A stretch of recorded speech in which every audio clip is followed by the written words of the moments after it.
I don't know about you, but me and my bald head are ready to get into episode 7, and this episode is about the weak nuclear force. Now that you have viewed episodes 5 and 6, you know everything there is to know about gravity and the strong nuclear force. You are now experts. And because you're experts, you are now qualified to view this episode. Now, for those that have not seen episodes 5 and 6, I suggest you view them because there are terms and concepts that I talk about in those episodes that really apply here. And if you don't view those episodes, you might get a little lost here. But I can tell you, if you like getting lost, that's your thing, I suggest don't view those episodes and live wild here. Just enjoy this episode for what it's worth. So let's dive in here. Now, if you think about gravity and the strong nuclear force, the thing they have in common is they like binding things together. If you think about gravity, the binding is the gravity that's holding us, for example, on Earth. You have the binding between the sun and the planets so that things aren't collapsing into the sun or exploding out from our solar system. There's that balance that's going on with gravity that holds everything in equilibrium. In the complete opposite direction, if you think about it, the strong nuclear force is also binding things together, but what it does differently, it's at the atomic level, at the quantum world level. It's within the atomic nucleus itself, the tiny, tiny, teeny world. And what it focuses in on is to keep protons and neutrons stable within that nucleus, so there's no collisions there, or they try to get out of jail by getting out of the nucleus and interacting with the electrons, and it's just that can't happen. So those two forces, again, bind things together to keep the equilibrium that's needed at both that large level and also tiny, tiny level.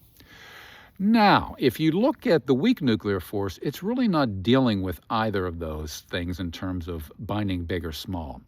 What it's focused in on is managing change at the small level, at the atomic level. It doesn't like change. In particular, if a nucleus becomes unstable because there's too many protons or too few protons, or the same thing with neutrons, it just doesn't like it.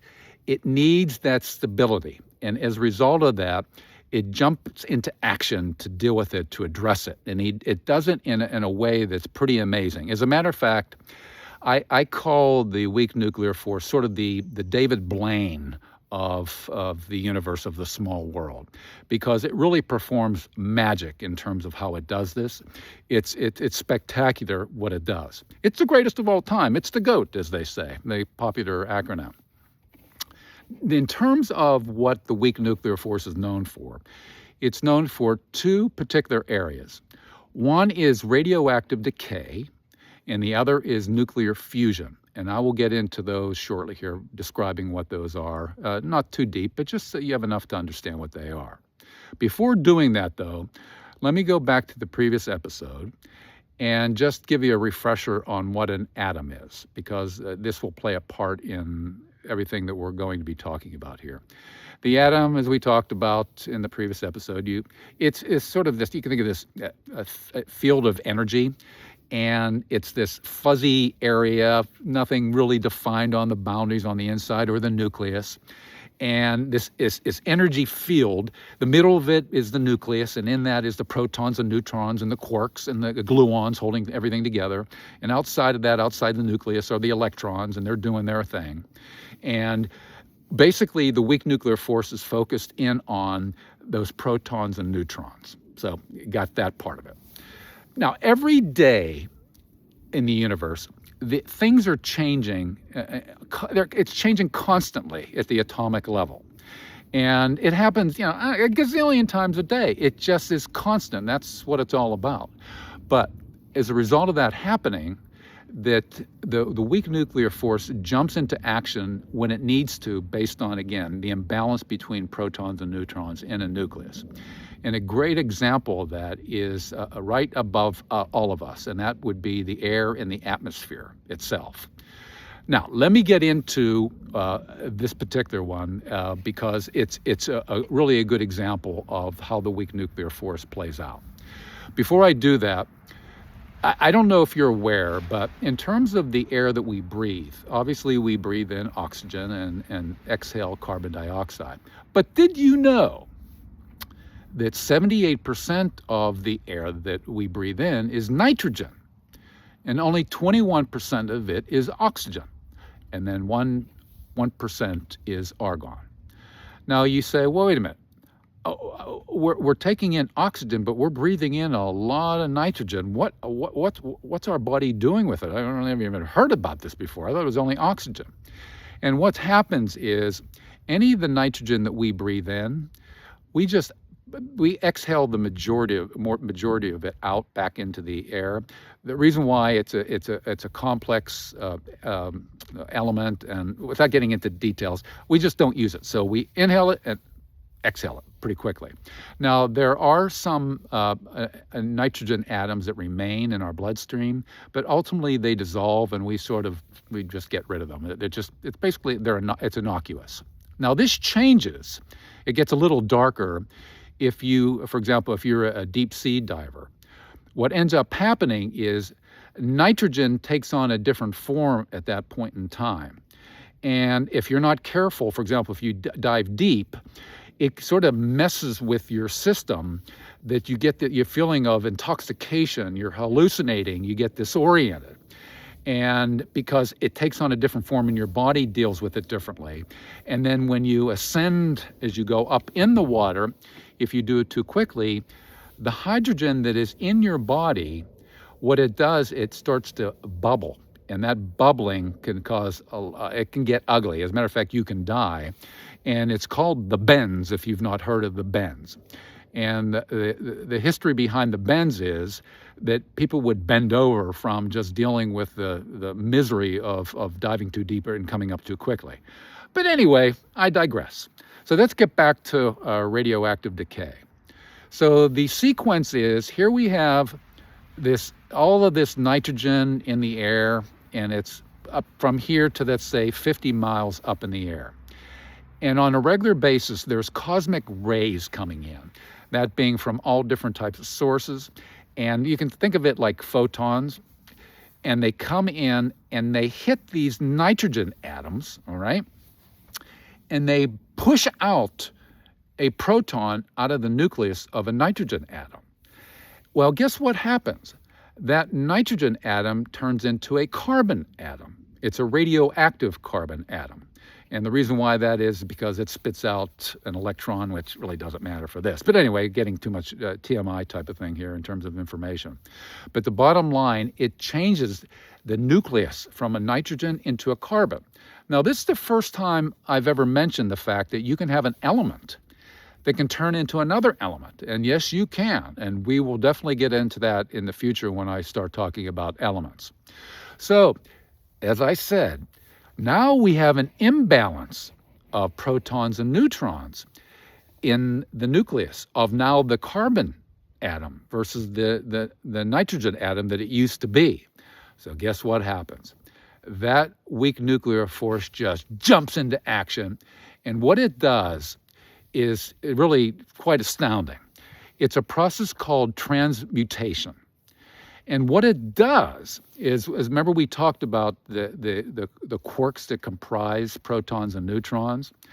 What it does is it takes basically a down quark in the carbon atom and turns it into an up quark, or quark, not a quark, but quark. And when it does that, it ends up turning the carbon atom back into a nitrogen atom again. Like magic. It's crazy, clear as mud, right? Very simple to understand. But I haven't even begun to really mess with your head yet, because there are other particles involved here, and you can't just give the credit to this to the weak nuclear force, because he has accomplices, and these accomplices are the quarks, and these particles called bosons. One's called a W boson, and the other one a Z boson.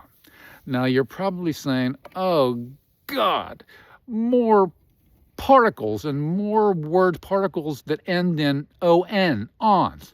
So we've had protons, neutrons, electrons, gluons, and I haven't even talked about the fermions, the baryons, the hadrons, the nucleons, the leptons. I mean, there's so many ons out there, it drives you crazy. As a matter of fact, I think about this every day I get on the road, and I see these knucklehead drivers out there, and I think, I think they have a particle in them that's called the morons, because they're insane in terms of tailgating you and driving too fast, and it's crazy out there.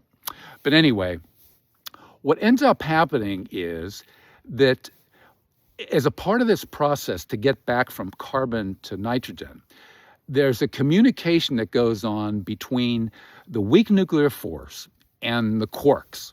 And it says, hey, quark, release me some W bosons and Z bosons to change from an up quark to a down quark to an up quark in that carbon atom to get me back to the nitrogen atom.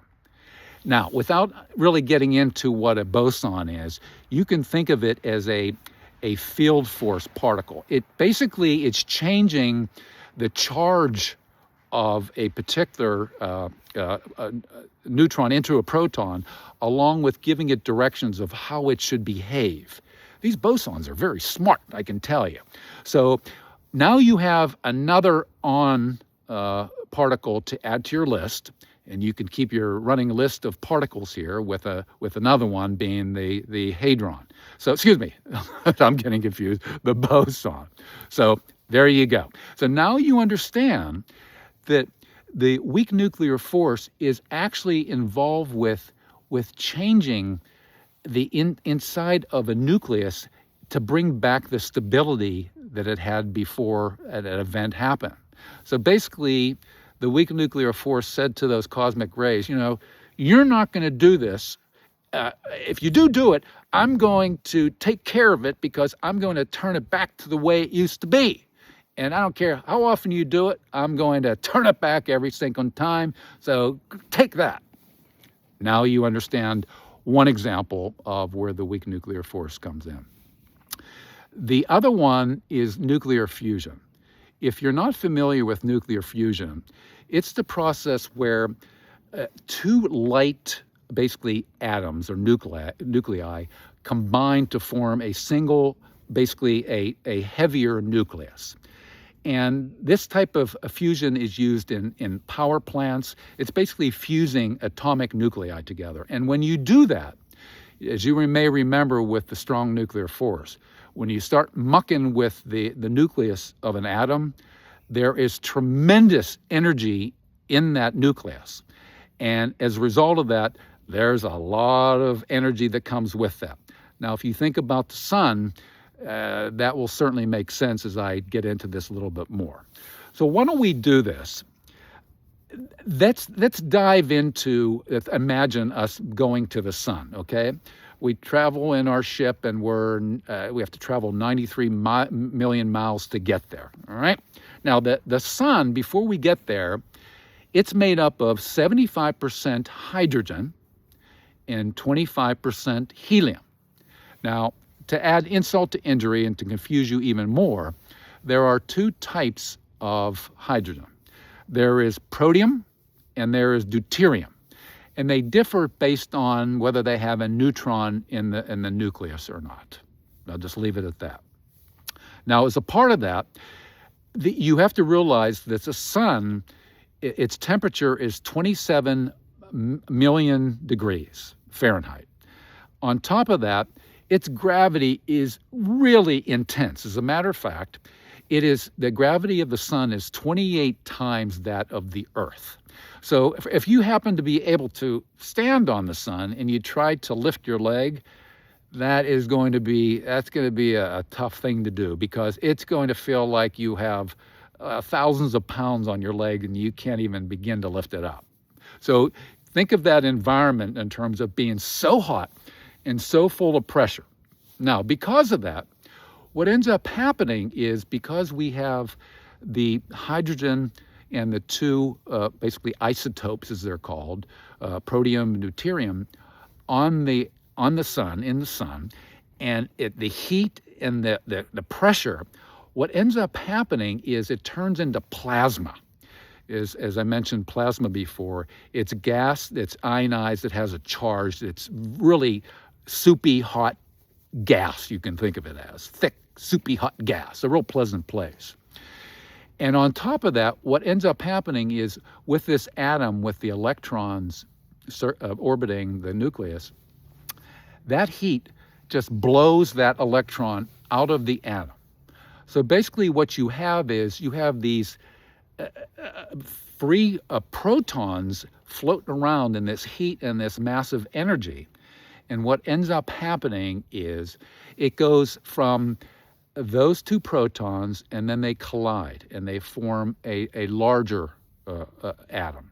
And that being, it goes from two basically protiums to one deuterium. All right, confusing you enough? And then it transmutes it like it did for a previous example being radioactive decay.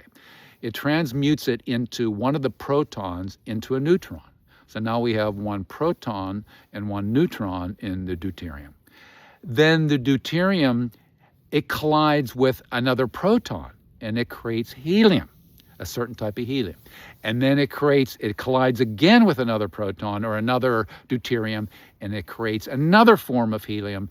And then that helium spits out two protons, and it goes back into the plasma again, and it starts a cycle all over again. It's a self-sustaining nuclear reaction on the sun. And the same thing applies with fusion on Earth here, and we moderate it a certain way so that it doesn't get too crazy. But it just goes to show you the sun, it's not eating up, we're not giving it fuel in terms of feeding it fuel, or the universe is. It's what it has as a part of itself is enough to self-sustain it, where there's just constant flow of energy in this cycle that just keeps on going and going.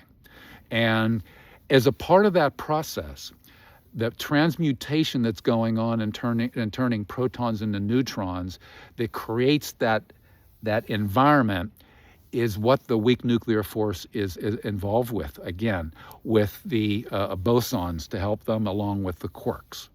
So I don't know if I've confused you or you understand it a little bit better, but that in a nutshell is what the weak nuclear force is all about.